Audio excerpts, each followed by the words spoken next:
વચ્ચે મહત્વના સમાચાર સામે આવી રહ્યા છે। ઉપલેટાથી સૌથી મોટા સમાચાર જણાવી દઈએ। કોંગ્રેસની જન આક્રોશ સભા।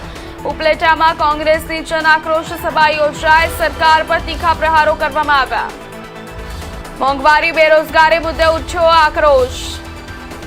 14 એપ્રિલે રાજકોટ ખાતે વિરોધ કરવાની ચેતવણી આપી। ચૂંટણી માટે કોંગ્રેસની રણનીતિ તૈયાર।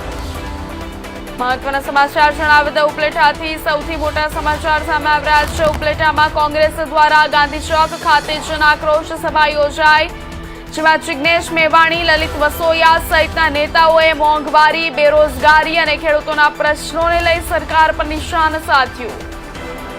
આગામી સ્થાનિક સ્વરાજ્ય ચૂંટણીને ધ્યાનમાં રાખીને રાજકીય રણનીતિ જાહેર કરી અને 14 એપ્રિલે રાજકોટ ખાતે વિરોધ કરવાની ચેતવણી આપી।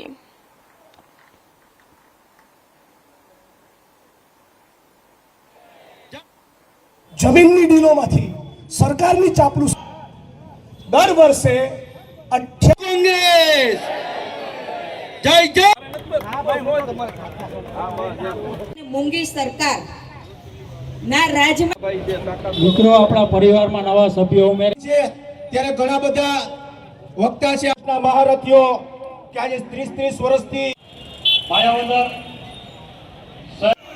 મહાત્મા ગાંધી ઉપલેટા